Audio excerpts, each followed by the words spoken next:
안녕하세요. 김태훈의 현명한 주식투자 방송 시작하겠습니다. 오늘은 스튜디오 드래곤에 대해서 다시 한번 방송을 해야 될 것 같아서 말씀을 드렸는데요. 오늘 이제 52주 신저가를 찍었습니다. 이렇게 된 이유가 지난번 방송을 녹음했을 때만 해도 지금 보시는 표와 같이 2022년 들어와서 중국이 이 한알령에 대해서 완화하는 조치들을 내놓으면서 조만간 한알령이 철회될 거다라는 기대감이 있었습니다. 그렇게 될 경우에는 그동안 밀려있던 코로나 기간 동안 그 중국에 방영되지 않았던 한국 드라마나 영화들이 또 게임들이 정식으로 수입될 수 있고, 그러면 다시 한번 중국에서 한류 바람이 다시 불 수 있다라는 기대감을 갖게 했죠. 이 K 컨텐츠가 먼저 중국 시장에 들어와서 중국 사람들한테 이 한국 제품에 대한, 한국에 대한 이미지, 국가 이미지를 좋게 만들고, 그 좋아진 이미지들을 특히 젊은 세대, 한참 소비를 하고 하는 이 젊은 세대들부터 한국에 대한 이미지를 좋게 만들면 이들이 평생 남은 인생을 살아가면서 계속해서 한국 제품들을 반복해서 구매해주는 그런 고객이 될 수 있습니다. 예전에 이 한류가 처음 중국에 불 때 저는 이제 중국에 출장을 간 적이 있었는데요. 그때는 이 중국 뭐라고 하냐, 상업거리라고 할까요?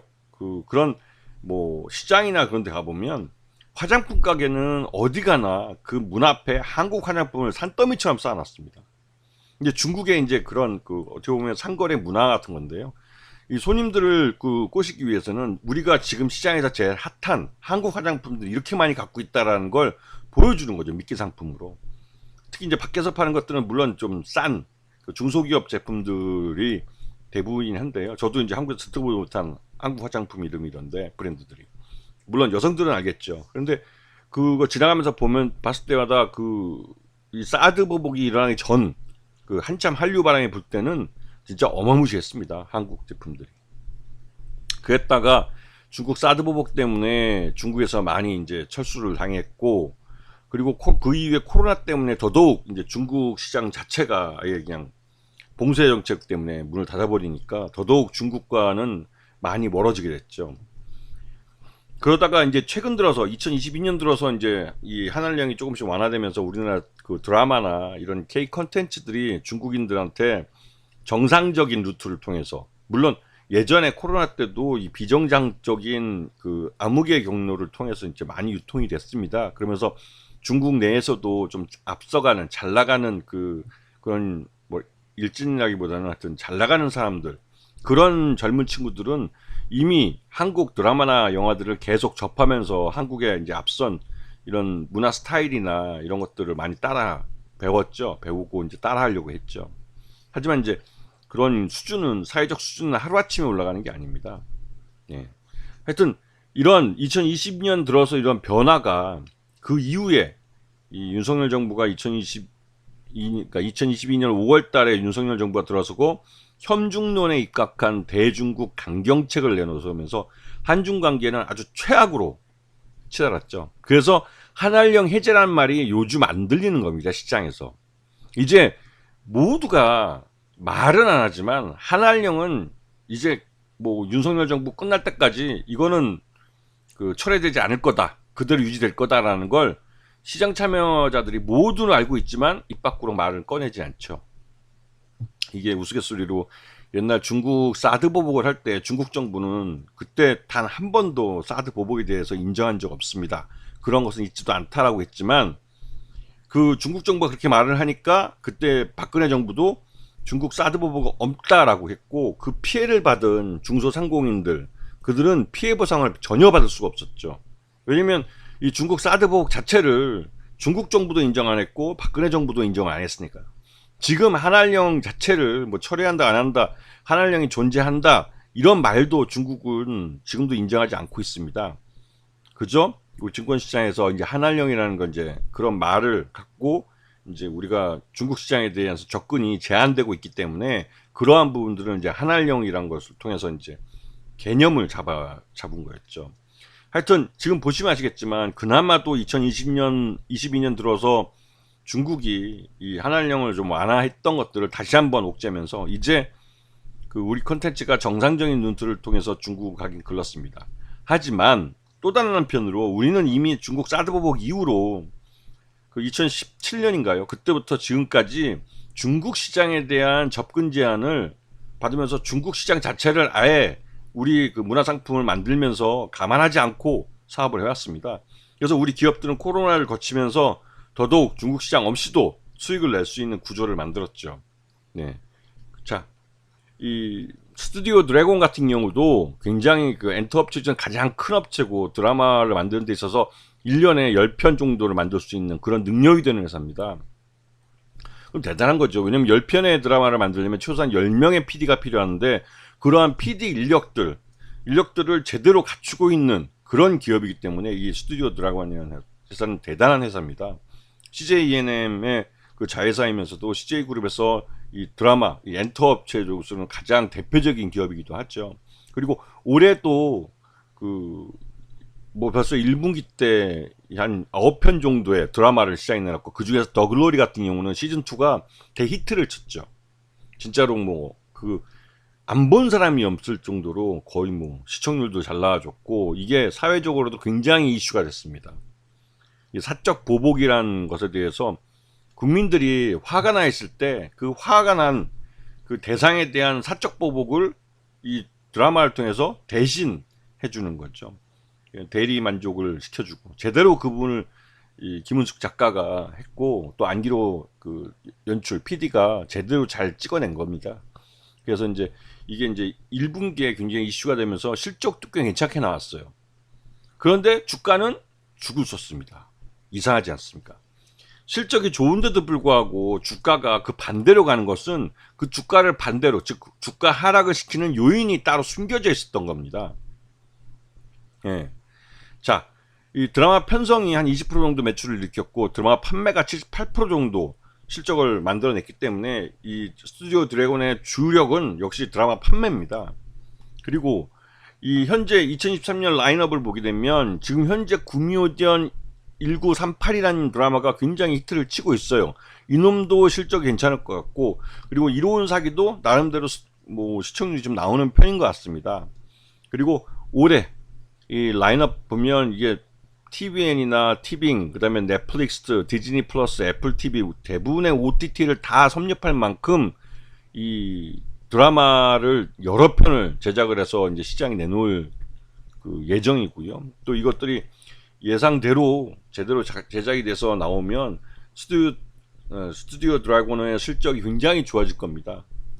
자, 올해 1분기 매출을 보면 그 2천억을 찍었는데요. 작년과 비교했을 때 거의 더블 났습니다. 더블. 그만큼 올해 2023년에는 과거 코로나 때 그 제대로 못 만들었던 이연됐던 드라마들을 한꺼번에 찍어내고 있기 때문에 드라마 제작 편수가 굉장히 늘었어요. 이건 작년 2022년부터 그랬고요. 올해 2023년에는 코로나에 대한 각종 규제들이 없어지면서 예전과 같이 자유롭게 제작할 수 있는 환경이 만들어졌기 때문에 가능했습니다. 그래서 영업이익 같은 경우도 작년보다 훨씬 나아졌고 당기순이익은 당연히 뭐 근데 장기순이익은 뭐 관리를 잘못했는지 거의 비슷하게 똥똥하게 나왔죠. 그러면 여기서 한번 좀 생각을 해 보셔야겠죠. 자, 최대 주주 같은 경우는 54.58%를 갖고 있기 때문에 거의 50%반 이상을 최대 주주가 갖고 있는 겁니다. CJ ENM이. 그리고 이렇기 때문에 실제적으로 이 실적이 그러니까 좋아질 만한 그러니까 히트를 친 더 글로리 같은 드라마나 이런 작품들이 나오면 그 주식이 잠겨버릴 수가 있어요. 기관 투자자들이나 외국 투자자들이 우선적으로 매수를 할 거기 때문에 그럴 경우에는 쉽게 이 품절주가 돼버리는 특징이 있죠. 그래서 이 스튜디오 드래곤 같은 그 최대주주 지분 비율이 높은 50%가 넘어가는 종목들 같은 경우는 실적만 받쳐주면 바로 품절주가 들어가기 때문에 자기 그러니까 적정 주가보다 더 오버슈팅하는 경우가 있습니다. 그런데 문제는 그 오늘 이제 공시에서 김영규 대표가 오늘 사표를 썼죠. 사임을 했는데 그게 이제 그 컨텐츠 쪽 분야에 있던 PD가 그 부정부패한 짓을 했고 거기다가 또 횡령까지 했다는 사실이 알려지면서 이거에 대한 관리 책임에 대한 도의적 책임을 지고 김영규 대표가 물러났습니다. 근데 김영규 대표는 이 사람도 이제 PD 출신인데 그러다 보니까 컨텐츠 쪽 사업부를 뭐 맡아서 거의 그 공동 대표지만 그 컨텐츠 쪽을 거의 책임지고 있었고 그 김재현 대표 쪽은 관리, 경영 관리 쪽 총괄이기 때문에 말 그대로 이제 컨텐츠 제작이나 이런 부분하고 좀 완전히 좀 상이한 부분이죠. 근데 이제는 김재현 대표가 단독 대표가 돼서 이 컨텐츠 쪽에서 제대로 된, 그러니까 창의력이 발휘될 수 있는 그런 컨텐츠를 개발할 수 있을지 의문인 상황이 됐습니다. 그나마 그 PD 출신인 김영규 대표가 컨텐츠 쪽 대표를 맡으면서 이 경영과 이 컨텐츠가 서로 간에 이제 지켜야 할 선을 지키면서 경영을 해왔는데, 이제는 컨텐츠 쪽 대표가 없어진 상황이기 때문에 이 스튜디오 드래곤의 이 관리가 더 엄격해질 수 있고, 그러면 창작에 대한 이런 부분이 침해를 받을 가능성이 크죠. 그런 부분 때문에도 오늘 52주 신저가가 나온 겁니다. 왜냐면 이런 스튜디오 드래곤 같은 업체는 히트작을 만들어내야만 기업 실적이 좋아질 수 있습니다. 히트작을 못 만들어내면, 최소한 1분기에 더글로리 시즌2 같은 그런 히트작이 나왔기 때문에 실적이 좋아졌는데, 그 좋아졌는데도 불구하고 주가가 계속 흘러내렸다는 건 그 흘러내리게 한 이유가 있었다는 거고, 그 중에서 가장 대표적인 게 이 PD의 이 횡령. 왜냐면 횡령 사건이 발생하면 그 회사의 재무제표 자체를 믿을 수가 없어요. 재무제표를 믿을 수 없으면 투자의 기준으로 삼을 수 있는 가장 그 베이직한 데이터가 없어지는 겁니다. 그런 부분 때문에 저도 지난번 방송에서 1분기 실적 기준으로 봤을 때 적정 주가를 83,000원 정도로 평가했지만, 이미 이 횡령 혐의가 발생해서 이 재무제표를 신뢰할 수 없게 됐다면, 이제부터는 이 회사가, 스튜디오 드래곤이 이 재무제표를 믿을 수 있게 시장에게 확실하게 투명하게 무엇이 횡령이 됐고 어떠한 결과가 있었는지를 투명하게 보여줘야 됩니다. 근데 CJ그룹이 그렇게 투명한 회사가 아니에요. 뭐 식품 쪽, 특히 이제 CJ 제일제당 같이 설탕이나 밀가루 같은 독점 시장을 통해서 성장한 업체들은 그렇게 투명하지는 않습니다.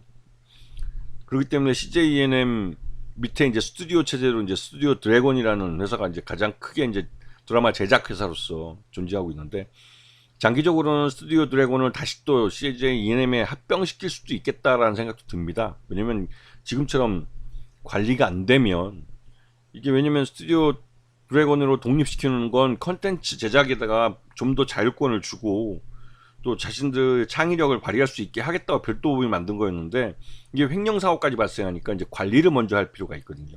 그래서 일단은 컨텐츠 쪽 대표를 물러나게 했고, 그래서 경영 관리 쪽 하는 대표가 총괄을 하게 했는데, 실제적으로 이렇게 되면 스튜디오 드래곤을 별도의 CJ E&M의 자회사로 갖고 가는 것도 별 의미가 없어요. 그리고 50%가 넘기 때문에 뭐 40몇 프로 지분을 시장에서 40% 정도만 사버리면 이 스튜디오 드래곤은 CJ E&M의 합병도 될 가능성이 있습니다. 그리고 지금처럼 주가가 낮아지면 합병을 검토할 수도 있겠죠. 물론 이 CGV에 뭐 1조 원대 유상증자를 했기 때문에 CJ그룹이 돈이 그렇게 여유 있는 상태가 아니기 때문에 지금 당장 뭐 합병하거나 그러지는 못할 겁니다. 왜냐면 CJ도 그동안 M&A를 좀 무리하게 해서 그 재무구조가 그렇게 좋은 회사는 아니에요.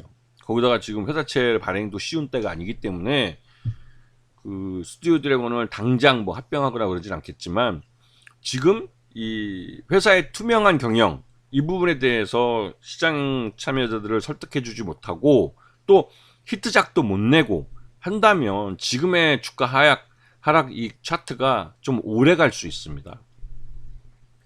항상 주가가 오르는 거는 오르는 이유가 있고 내리는 데는 내리는 이유가 있다고 여러 번 말씀을 드렸어요. 이 CJ E&M 같은 경우는 그 내리는 이유가 이제 밝혀진 겁니다.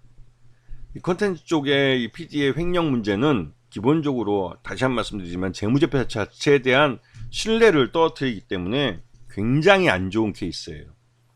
아시겠습니까? 그렇기 때문에 이 회사가 1분기 때 실적이 그렇게 좋은데도 불구하고 주가가 계속 흘러냈던 건 바로 이런 횡령 문제나 시장에 드러내지 않았던 그 악재가 내부에 있었다는 겁니다.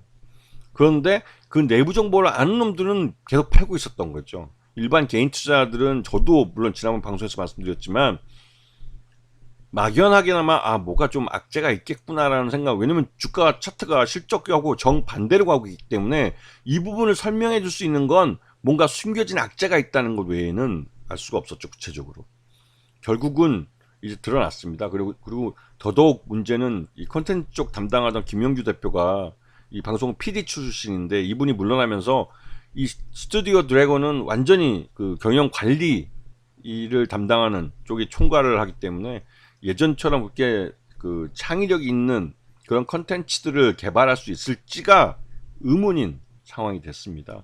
그렇게 되면 좋은 작품이 나올 수가 없죠. 그런 확률적으로 좋은 작품이 나올 수 없다는 것은 그만큼 네, 기업 가치를 이런 스튜디오 드래곤 같은 이런 드라마 제작사는 그 기업 가치를 떨어뜨리는 그런 결과로 나오죠. 장기적으로 우하향할 가능성이 지금의 하향이 급하게 내려간 거기 때문에 이 그 저가 매수가 유입돼서 잠깐 반등을 할 수 있을지 몰라도 투명하게 이 문제에 대해서 그 공개하지 않으면 주가는 계속 흘러내릴 가능성이 큽니다. 장기적으로 그런 부분을 조심해 하셔야 되죠. 아시겠습니까? 자, 오늘 방송 여기서 마치겠습니다. 감사합니다.